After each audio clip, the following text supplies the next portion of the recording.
할렐루야. 오늘 저는 여러분들과 함께 크게 외치라 그들의 죄를 알리라 이런 제목으로 함께 은혜를 나누겠습니다. 오늘 본문 말씀은 이사야서 58장의 전반부의 말씀인데 이렇게 시작되고 있죠. 크게 외치라 목소리를 아끼지 말라 내 목소리를 나팔같이 높여 내 백성에게 그들의 허물을 야곱의 집에 그들의 죄를 알리라. 자, 심상치 않은 시작이죠. 뭘 알리라 그랬습니까? 전쟁의 소식을 알리라는 것도 아니고 내 백성에게 그들의 허물을 야곱의 집에 그들의 죄를 알리라. 그러니까 목소리를 높여서 나팔같이 소리를 내서 알리는데 알려야 될 내용이 그들의 허물이고 그들의 죄라 이거예요. 자, 오늘 말씀은 이렇게 하나님의 백성들의 허물과 죄를 알리라 이렇게 명하고 있는데 예수님께서도 요한계시록에 이렇게 말씀하고 계시죠. 무릇 내가 사랑하는 자를 책망하여 징계하노니 그러므로 내가 열심을 내라 회개하라. 우리 주님은 사랑하는 자를 책망하신대요. 자, 그래서 목소리를 아끼지 말고 나팔같이 소리를 내고 그렇게 해서 백성의 허물과 그들의 죄를 알리라 하신 것은 하나님의 사랑이다. 이렇게 기억을 하셔야 될 거예요. 자, 그런데 요즘 우리가 주변에서 듣기 어려운 용어들이 뭐가 있냐면은 이런 죄나 속죄나 피 이런 내용을 듣기가 어려워요. 또 회개나 자백이나 보혈 같은 말이 정말 듣기 어렵게 됐고요. 또 지옥, 영원한 불 이런 이야기를 하면 무식한 목사로 취급받기 십상입니다. 그러나 오늘 말씀은 죄, 허물 이런 말씀을 하고 있고 소리내서 외치라고까지 말씀하고 있어요. 자, 그런데 더 듣기 어려운 용어가 하나 있는데 그게 바로 금식 기도예요. 그러니까 마지막 시대 성도들의 모습 주님이 말씀하셨죠. 믿는 자를 보겠느냐, 믿음을 보겠느냐 하시면서 그 전에 기도를 과부의 모습으로 소개해서 이렇게 가르치셨어요. 그러니까 마지막 시대에는 기도하는 사람 보기가 어렵다. 모든 게 다 잘 돌아가요. 풍부 속에 살고 있고요. 질병도 병원에서 다 고치는 것 같습니다. 실제 그렇지 않은데 그래서 기도할 일이 별로 없더라는 거예요.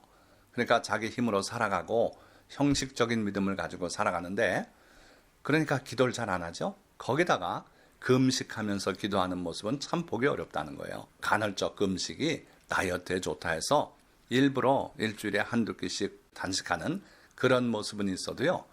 어려운 일을 맞부닥쳐서 하나님께 기도하기 위해서 그래서 금식하며 매달리는 기도는 참 보기 어려워요. 그래서 우리 주변에서 듣기 어려운 이런 용어들이 여기 소개됐는데 오늘은 바로 이 금식하며 하나님께 부르짖는 기도에 관해서 우리가 은혜를 나누고자 하는 겁니다. 첫 절에서는 하나님께서 그들의 허물과 죄를 알리라고 말씀하셨는데 2절엔 분위기가 싹 바뀌었어요. 그래서 사랑스러운 하나님의 백성의 그 아름다운 면을 하나님이 말씀하십니다. 그들이 날마다 나를 찾아 나의 길을 알기를 즐거워함이 마치 공의를 행하여 그의 하나님의 규례를 저버리지 아니하는 나라 같아서 날마다 하나님을 찾는데요. 그리고 하나님의 길 알기를 즐거워한대요. 참 이스라엘이 많이 변했습니다. 얼마 전에만 해도 어땠습니까? 나라가 잘 되고 풍성하고 주변 나라들을 다스리고 할 때 그들은 교만해졌어요. 하나님을 잊어버렸어요. 그러고 우상을 섬기고 바알을 섬기고 몰렉을 섬기고 오만 가지 우상 숭배를 다 하고 그러고 하나님 섬기는 거는 다 거의 저버리다시피 했어요. 그래 하나님께서 여러 선지자들을 보내서 책망하고 돌아오라고 했지만 결코 그들이 돌아오지 않았어요. 그래서 하나님께서 저 동쪽에서 독수리처럼 날아오게 한 자가 바로 바벨론의 느부갓네살 왕이죠. 그래서 와서 예루살렘을 멸망시키고 많은 사람이 죽고 도망가고요. 일부가 사로잡혀서 바벨론으로 끌려갔죠. 자, 그렇게 해서 끌려간 바벨론에 남은 이스라엘 백성들은요. 비로소 회개했어요. 그래서 하나님을 찾고 하나님의 말씀을 다시 공부하기 시작하고 그런 모습을 여기 말하는 거예요. 날마다 나를 찾아 나의 길 알기를 즐거워함이 마치 공의를 행하여 그의 하나님의 규례를 저버리지 아니하는 나라 같다. 오늘 우리의 모습이 이래야 되지 않겠는가 하는 거예요. 성도들이 무엇보다도 하나님의 말씀을 공부하고 하나님이 무엇을 기뻐하시는지를 제대로 성경을 통해 발견하고 그렇게 살기를 애써야 된다 이거죠. 자, 그래서 의로운 판단을 내게 구하며 하나님과 가까이 하기를 즐거워하는도다. 정말로 하나님과 가까이 하는 걸 즐거워하는 백성이 지금 돼 있어요. 참 기가 막히게 변한 모습이죠. 그래서 하나님께서 이 내용을 얘기하시면서 기뻐하시는 거예요. 그런데 예수님께서도 그 7교회에 보내는 편지 가운데 그러나 내게 두어 가지 책망할 것이 있나니 거기 내게 발람의 교훈을 지키는 자들이 있도다. 발람의 교훈을 지킨대요. 발람의 교훈은 뭐냐 하면요. 우상의 잼을 먹어도 되고 음행도 별 문제 없다 하는 그런 사상이에요. 그러니까 이런 잘못된 사상이 들어온 걸 주님이 책망하고 계신 거죠. 마찬가지로 지금 이스라엘 백성에 대해서도 하나님께서 너희가 금식 기도에서 흠이 많다는 거예요. 그래서 그걸 바로잡기를 원해서 하나님이 이사야 선지자를 통해 오늘 이 말씀을 주고 계신 겁니다. 자, 그런데 이스라엘 백성은 오히려 하나님께 하소연을 하고 있는 모습이에요. 3절 보니까 우리가 금식하되 어찌하여 주께서 보지 아니하시오며 우리가 마음을 괴롭게 하되 어찌하여 주께서 알아주지 아니하시나이까. 자기들은 다 잘하고 있대요. 금식하지요. 그리고 마음도 괴롭게 하고. 그런데 하나님께서 돌아보지 않으신다는 거예요. 알아주지 않으신다는 거예요. 그러니까 성도들로서는 할 일을 다 잘하는데 왜 하나님이 응답하지 않으십니까? 제가 미국에 와서 근래에 들은 이야기가 이런 이야기들이 있어요. 어느 교회 목사님인데 암에 걸리셨어요. 그래가지고 온 성도가 다 공개적으로 목사님을 살려달라고 하나님께 기도했는데 목사님이 그 암으로 돌아가셨어요. 자, 이런 일이 비일비재합니다. 응답이 안 됐어요. 그래도 또 하나님의 뜻이라고 그렇게 하고 묻어두고 지나가고 합니다마는 오늘 이스라엘 백성들은요 솔직했어요. 하나님, 우리가 금식하고 마음을 괴롭게 하고 하나님께 부르짖었는데 왜 주님께서 돌보지 않고 응답하지 않으십니까? 이렇게 하나님께 탄식하고 항의하고 여쭤보고 있는 거예요. 자, 그에 대한 대답은요. 이사야 59장 다음 장이죠. 거기에서 이런 내용이 나와요. 여호와의 손이 짧아 구원하지 못하심도 아니요 귀가 둔하여 듣지 못하심도 아니라. 능력이 부족해서 구원을 베푸지 못하신 게 아니라는 거죠. 귀가 둔해서 듣지 못한 것도 아니라는 거예요. 오직 너희 죄악이 너희와 너희 하나님 사이를 갈라놓았고 너희 죄가 그의 얼굴을 가리어서 너희에게서 듣지 않으시게 함이니라. 너희의 죄악 때문이다 이거예요. 그러니까 우리가 기도해서 응답이 안 되는 것은 우리의 죄악 때문이다. 그 죄악이 무슨 일을 했기 때문에? 그 죄악이 너희와 너희 하나님 사이를 갈라놓았대요. 쫙 갈라놨어요. 그래서 하나님이 듣지 못하시는 거예요. 실제로는 들으시겠지만 그걸 들어서 응답하실 수 있는 상황이 안 된다는 거예요. 너희 죄가 그의 얼굴을 가리어서 먹구름처럼 그 하늘을 가려서 저 하늘 너머에 빛나고 있는 태양과 별들을 못 보듯이 그렇게 됐다는 거예요. 그래서 하나님께서 너희가 부르짖고 금식하고 해도 듣지 않게 됐다. 무엇 때문에 그래요? 죄악이 가로막아서 그래요. 그래서 우리의 기도가 응답되지 못할 때는 뭔가 문제가 있다고 일단은 생각하시는 게 현명한 거예요. 그래서 그 문제를 해결하는 것이 기도 응답을 가져오는 첩경이 됩니다. 오늘 말씀이 그렇게 말씀하고 있는 거예요. 자, 그러면 이스라엘 백성은 나름대로 나라가 망하고 포로로 잡혀가서 이제는 올바른 자세로 겸손하게 하나님께 부르짖고 금식까지 하는데 뭐가 잘못됐는가? 자꾸 죄라고 말씀하는데 뭐가 죄인가? 보세요. 보라, 너희가 금식하는 날에 오락을 구하며 온갖 일을 시키는도다. 금식을 하는데 거기까지는 좋다 그랬잖아요. 그런데 그날에 오락을 구해요. 우리로 현대적으로 말하자면요. 야구 결승전이 있어요. 축구 준결승전이에요. 그러면 그걸 보기 위해서 금식하고 기도하는 기간인데도 그거는 또 켜고 봐요. 연속극 보던 거 놓치지 못하고 또 봅니다. 이렇게 금식하는 날에 오락을 구하고 또 온갖 일을 시키는도다. 장로님이신데 운영하는 사업. 내가 금식한다고 사업을 놀릴 수는 없잖아요. 그래가지고 온갖 일을 다 시켜요. 주문하는 거 어디에 주문하고 뭐 어떻게 하고 자, 그게 나쁜 건 아닌 것 같지만 하나님 앞에 기도하는 사람의 자세는 아니다 하는 거예요. 보라, 너희가 금식하면서 또 더 나아가선 이래요. 논쟁하며 다투며 악한 주먹으로 치는도다. 전혀 하나님 앞에 겸손하게 마음을 찢고 그러면서 기도하는 사람의 자세는 아니에요. 금식은 하는데 차라리 안 하는 상태에서 싸운다면 그럴 수 있죠. 근데 금식을 하면서 논쟁해요. 사소한 문제 가지고 다투고요. 그리고 악한 주먹으로 치는도다. 심지어 폭력까지 행사해요. 그러니 하나님이 뭐라고 판단하시겠습니까? 너희가 오늘 금식하는 것은 너희의 목소리를 상달하게 하려는 것이 아니니라. 우리가 금식까지 하는 이유는 간단해요. 배고파서 체중 빼자고 금식기도 합니까? 그건 아니죠. 우리가 금식하는 것은 우리의 목소리를 하나님께 상달되게 해서 응답을 가져오자는 거예요. 그런데 하나님이 보실 때는 너희 오늘 금식은 너희 목소리를 상달하려고 하는 것이 아니다. 그럼 뭐 때문에 금식하겠습니까? 하나님께서 들어주라고 금식하는 게 아니면 사람에게 보이는 거예요. 그래서 많은 경우 우리의 신앙 행위가 사람 앞에서 하는 경우가 있어요. 사람 뭐라고. 하나님이 들어주시라고 금식 기도를 해야 되는데 그게 아니라고 하나님은 판단하셨어요. 너희가 보니까 나를 향하지 않는구나. 그냥 형식적으로 그렇게 금식하고 있구나. 그래서요, 주님께 집중하지 않는 모든 신앙 행위는 헛것이고 사람을 향한 것이고 위선적인 것이 되고 말아요. 우리가 조심해야 돼요. 그래서 신앙생활에서 항상 하나님을 향해서 솔직하게 정직하게 그렇게 해야 돼요. 그렇지 않으면 자칫하면 사람을 향한 그런 신앙 행습이 되고 만다 이거죠. 이것이 어찌 내가 기뻐하는 금식이 되겠으며 이것이 어찌 사람이 자기 마음을 괴롭게 하는 날이 되겠느냐. 자, 여기 이 구절 가지고 사람들이 오해하는 경우가 많습니다. 내가 기뻐하는 금식이라는 요 구절이에요. 그러니까 하나님은 금식을 기뻐한다 이렇게 가르치는 분들을 봤어요. 하나님이 금식을 기뻐하는 건 아니에요. 하나님은 하나님이 창조하신 풍성한 먹거리를 우리가 먹고 즐기면서, 예수님도 그러지 않았어요?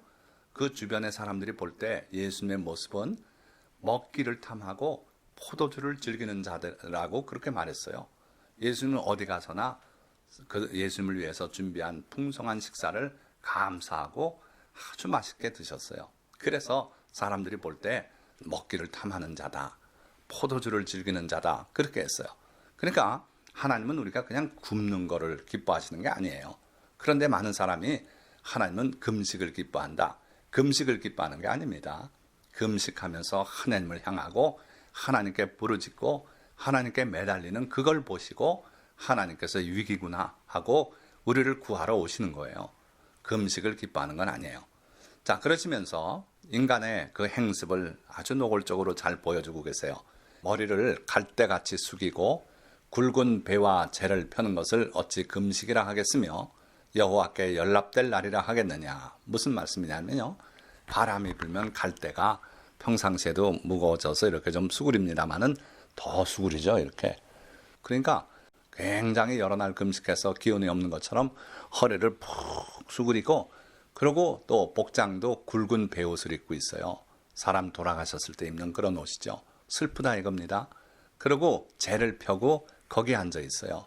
그러니까 누가 와서 봐도 보는 순간 와, 저분 금식하고 있구나, 대단한 분이다 이렇게 생각하기 쉽고, 그런데 이 사람은 지금식으로 말한다면 그 재 위에 앉아서 스마트폰으로 전화 걸고 지시하고, 또 자기 종 같으면 또 야단을 치고 뺨도 때리고 이러면서 금식을 하고 있대요. 그러니까 이게 하나님께 연락이 될 날이겠느냐. 자, 예수님께서도 금식할 때에 너희는 외식하는 자들과 같이 슬픈 기색을 보이지 말라. 외식하는 자들이 지금 말씀한 그런 모습으로 금식을 하더라는 거예요. 재를 펴고 베옷을 입고 슬픈 기색을 보인다 이거예요. 그래서 예수님은 금식하는 것을 사람에게 보이려고 얼굴을 흉하게 한다 그랬어. 그러니까 너희는 그렇게 하지 말고 얼굴을 씻고 얼굴에 기름을 바르고 오직 하늘에 계신 아버지, 은밀한 중에 보시는 아버지께 금식하라 이렇게 가르치고 계세요. 자, 여기에 이제 내가 기뻐하는 금식은 하시면서 하나님께서는 내가 기뻐하는 방식으로 금식을 하라. 이렇게 일러주고 계세요. 자, 어떻게 금식하는 것이 실제로 하나님께서 기뻐하시는 금식인가? 이게 바로 우리 금식 기도의 비결이죠. 이렇게 할 때 응답이 온다 이거예요. 보니까 내가 기뻐하는 금식은 흉악의 결박을 풀어주며 멍에의 줄을 끌어주며 압제당하는 자를 자유하게 하며 모든 멍에를 꺾는 것이 아니겠느냐. 자, 이 구절 가지고 오해하는 분들이 많습니다. 앞에서도 잠깐 말씀드렸지만 내가 기뻐하는 금식은, 그래서 금식은 하나님이 기뻐하신다 이렇게 해석을 내려버리고 그 금식만 하면은 흉악의 결박이 풀린다. 그러니까 사탄이 우리를 얽어맨 그 온갖 불편이 다 해결된다. 멍의 줄도 끌려주고 압제당하고 있다면 자유를 얻게 되고 이렇게 된다는 거예요. 그런데 이 구절을 잘 보셔야 합니다. 그 다음 연결되는 절하고 같이 보시면 더 의미를 쉽게 파악할 수 있어요. 자, 보니까 내가 기뻐하는 금식은 7절로 연결해 보면 줄인 자에게 내 양식을 나누어 주며 이렇게 돼 있어요. 그러니까 앞에 6절의 후반부와 7절에 합쳐져서 볼 때는 내가 기뻐하는 금식은 너희가 이렇게 하면서 금식하라는 거예요. 금식하면서 일도 시키고 또 오락을 취하고 그러고 다투고 논쟁도 하고 심지어 주먹으로 치고 이러면서 금식하는 건 다 헛거다 이거예요. 선행을 베풀면서 금식하라 이거예요. 그래서 흉악의 결박으로 묶여있는 자가 있다면 풀어줘라. 멍의 줄도 끌어줘라. 네가 금식하는 동안 그도 너무 심한 일 하지 않도록 풀어주고 압제당하는 자도 있다면 자유하게 하고 모든 멍에를 다 꺾어버리고 자비를 베풀고 또 몇 가지 일이 더 있다면 줄인 자에게 내 양식을 나눠주어라. 유리하는 빈민이 있다면 집에 받아들여라. 또 헐벗은 자를 보면 입혀라. 겨울인데 여름철 옷을 입고 있어요. 오들오들 떨고 있어요. 그러면 따뜻하게 입어라 이놈아. 그런 소리 하지 말고 겨울옷을 주어서 입혀서 보내거라. 또 내 고륙을 피하여 스스로 숨지 아니하는 것이 아니겠느냐. 친척이에요. 고륙은 친척인데 사이가 나빠졌어요. 사소한 문제 때문에 형제간에도 비틀어지고 이런 일이 참 주변에 보니까 많습니다. 그런데 그런 상태로 계속 나가면서 금식하고 기도하고 안 된다 이거예요. 그러지 말고 화해해라. 그래서 네가 늘 피하고 숨던 상대도 안 하던 그 고륙, 일가, 친척 또 형제간에 서로 반갑게 만나고 인사도 하고 그렇게 같이 지내는 그런 상태로 만들어라. 그러고 기도해야 하나님께서 응답하시겠다 하는 거예요. 자, 그래서 지금 읽은 절의 내용을 우리가 다시 한번 보면 우리가 금식하며 실행해야 할 일들이 거기 잘 보여요. 첫째는 흉악의 결박을 풀어주고 멍의 줄을 끌어주고 압제당한 자를 자유하게 하며 모든 멍에를 꺾어라 그랬어요. 자, 이걸 그냥 한 토막으로 보십시다. 그래서 압제당하고 어려운 사람들을 해방시켜주고 풀어주고 내 흉악한 결박을 하나님 앞에 풀어달라고 기도하듯이 그들에게 먼저 자비를 베풀라 하는 거예요. 그리고 둘째, 줄인 자에게 내 양식을 나눠주고 그래서 실제로 배고픈 사람을 보면은 먹여보내야 돼요. 하다못해 10,000원짜리 한 장이라도 주어서 짜장면이라도 사 먹으라고 그런 마음이 있어야 우리가 하나님께 부르짖는 기도가 응답된다 하는 거예요. 세 번째는 유리하는 빈문을 집에 드린다. 이게 요즘은 좀 어렵습니다. 요즘같이 각박하고 도시화되고 이런 형편은 어렵지만 이전에 성경이 기록된 그 환경에서는요, 빈민 또 이 나그네들 이런 사람들을 자기 집에 받아들여서 그 사랑채에서 먹여서 그렇게 하고 돌려보내고 하는 이게 성도의 미덕이었다고 그렇게 알려지고 있어요. 그래서 우리도 할 수만 있다면 어려운 사람들을 돕는데 주저하지 말라 하는 거죠. 네 번째, 헐벗은 자를 보면 입히며 정말 옷이 없어서 떨고 있는 사람을 본다면 입히는 것이 그런 마음이 있어야 하나님 앞에 기도가 상달된다. 그리고 고륙을 피하여 스스로 숨지 아니하는 그런 행위를 우리가 실천할 때 금식이 하나님께 상달된다 하는 거예요.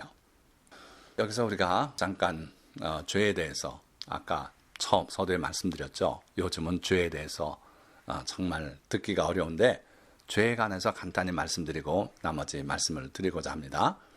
자, 죄의 종류가 얼마나 될까? 저는 세 종류로 나눠봤어요.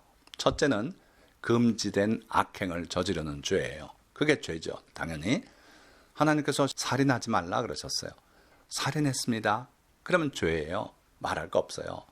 간음하지 말라 했습니다. 간음을 저질렀어요. 죄예요. 달리 핑계 댈 수가 없어요.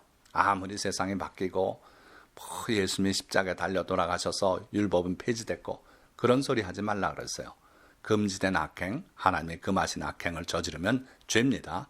예수님께서는 형제에게 라가라 하는 자는 잡혀간다 그랬어요. 언어폭력이 올시다.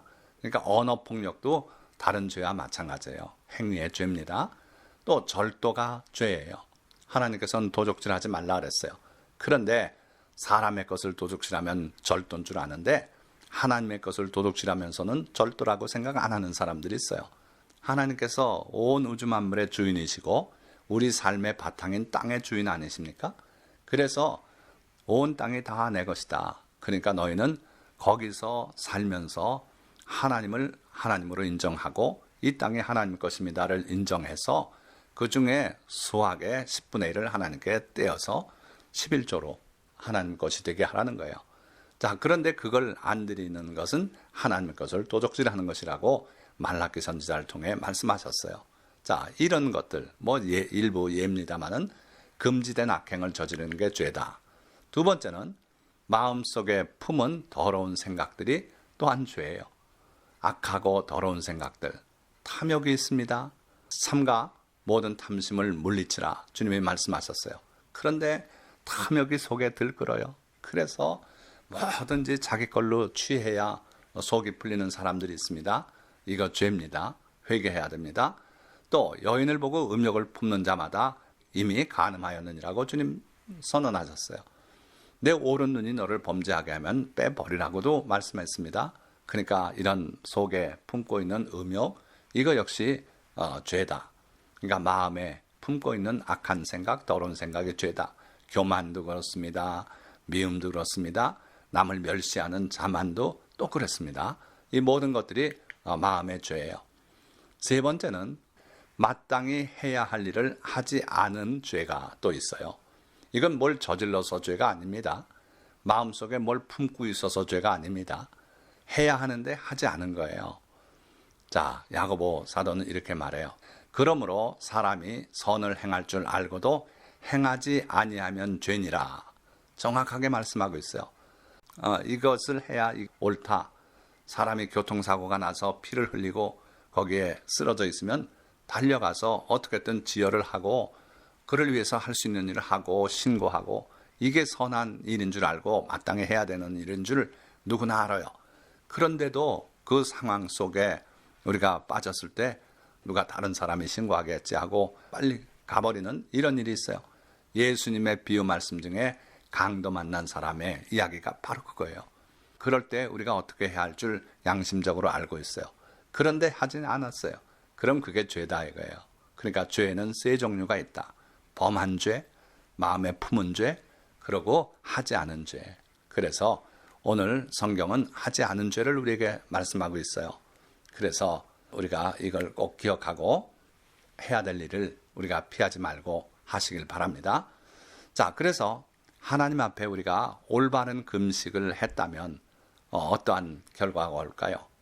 자, 첫째, 그리하면 내 빛이 새벽같이 비칠 것이며 이렇게 말씀하셨어요. 우리가 하나님이 기뻐하는 금식, 즉 우리 주변 사람들의 그 어려운 멍해가 있으면 꺾어버리고 풀어주고 자유롭게 해주고 이렇게 자비를 베푸는 그 일을 하면은, 그러면서 금식하면, 그러면 내 빛이 새벽같이 비칠 것이다 이거예요. 우리가 또 배고픈 사람이 있으면 먹이고 유리하는 빈민이 있으면 받아들이고 이러한 선행을 넘치게 하면서 하나님께 금식하며 기도한다면 하나님께서 우리의 어두운 상황을 물리쳐 주시겠다는 거예요. 그래서 내 빛이 새벽같이 비칠 것이다. 정말 새벽에 동터올 때 그 빛을 누가 막겠습니까? 그걸 어떻게 억제할 수 있습니까? 시간이 가면서 점점 밝아오고 그 어둠은 종족을 감추고 사라지고 말 거예요. 그와 같이 우리가 하나님의 기뻐하시는 금식, 또 그렇게 자비로운 실천, 이렇게 하면서 하나님께 기도하면 새벽같이 빛이 비춰올 것이다. 둘째, 내 치유가 급속할 것이다. 그래서 우리가 병이 걸려서 하나님께 기도한다면 온전하고 또 신속한 치료를 체험하게 돼요. 제가 중학교 2학년 말엽에 폐결핵 심하게 앓았다 그랬죠. 3개월 후에 엑스레이 찍었을 때 의사들이 그 결과를 믿지 않으려고 그랬어요. 너무 3개월 전과 다르게 많이 치유가 됐어요. 그래서 하나님의 치유가 급속하게 임할 것이다. 의사의 손을 통해 하는 치료보다 빠른 치료가 올 것이고, 또 의사가 못 고치는 병도 하나님은 고쳐주실 것이고, 자, 세 번째, 내 공의가 내 앞에 행하고 여호와의 영광이 내 뒤에 호위하리니. 하나님의 영광이 우리를 호위하고 그 보호하신 가운데 우리가 세상을 살아가게 된다는 거예요. 그래서 많은 사람들이 세상 살다 보니 이런 일 당하고 저런 일 당하고 이런 위기 속에 빠지고 사기도 당하고 많은 어려움을 겪으며 살지만, 우리가 하나님이 기뻐하시는 삶을 살고, 그리고 하나님이 기뻐하시는 그런 기도로 하나님 앞에 금식하고 기도하고 이런 생활을 하면은 하나님께서 우리를 호위해서 안전하게 우리와 동행하시겠다 하는 거예요. 마지막으로는 내가 부르짖을 때 나 여호와가 응답하겠고 내가 부르짖을 때에는 내가 여기 있다 하리라. 우리가 하나님께 기도만 하면 하나님께서 항상 응답하시겠대요. 아무 강간무소식이 아니라 하나님께서 그 기도를 들으신 것을 우리에게 알게 해주세요. 응답한다는 건 그겁니다. 그래서 늘 놓고 하는 기도인데 어느 날 갑자기 하나님께서 내게 말씀하신단 말씀이에요. 그게 응답이에요. 이런 체험을 여러분들이 다 하시기를 바랍니다. 자, 말씀을 맺겠습니다. 주님은 사랑하는 자들을 책망하십니다. 주님이 여러분들을 사랑하시기 때문에, 우리를 사랑하시기 때문에 우리를 책망하실 때가 있어요. 오늘 하나님의 백성을 향해서 이사야 선지자를 통해 주님은 그들을 책망하지 않습니까? 뭘 책망합니까? 금식하는 그 자세가 잘못됐다는 거예요. 그래서 그게 허물이고 죄라고 책망하시는데, 이런 책망이 우리에게 임할 때 우리는 감사할 줄 알아야 돼요. 하나님께서 우리를 사랑하시기 때문에 책망하시는구나. 자, 주님이 우리를 책망하시는 이유는 바로 우리의 삶을 바로 세워서 구원으로 이끌어 가시기를 바라시기 때문이에요. 그래서 주님의 책망이 임할 때 정말 감사하고 주님이 나를 사랑하고 계시다는 걸 믿고, 그리고 내가 그 주님의 책망대로 바로 고치고 주님을 따라가기만 하면 돼요. 그러면 천국에 이르게 될 줄 믿습니다. 자, 오늘 주님은 이사야 58장에서 금식에 관해 말씀하시며 자비와 긍휼이 빠진 관행적 신앙행위는 오히려 죄와 허물이 될 수 있음을 가르쳐 주셨어요. 그래서 남들 보는 앞에서는 그럴듯하게 금식을 하고 있는데 그게 바로 허물이다, 죄다고 주님이 선지자를 통해 1절에서 먼저 말씀하지 않습니까? 그러니까 관행적으로 멋있게 하지만 진정으로 하나님 보는 앞에서 올바른 신앙생활을 하지 않는다면 그거는 정말 위선이 될 수 있고 죄와 허물이 될 수 있다 이거예요. 그렇습니다. 우리의 모든 신앙행위는 주님을 경외함과 이웃에게 자비와 선을 베풀미 병행되어야 해요. 그러니까 그게 같이 있어야 우리의 신앙행위를 주님이 기뻐하신다 하는 겁니다. 그렇게 할 때 우리의 금식 기도는 흑암을 물리치는 새벽 빛이 될 것이며 우리의 치유는 급속할 것이고 우리의 부르짖음에 주께서 응답하시고 모든 멍해와 결박을 풀어주실 것입니다. 이와 같은 은혜가 여러분들에게 넘치시기를 진심으로 축원드립니다. 기도하겠습니다.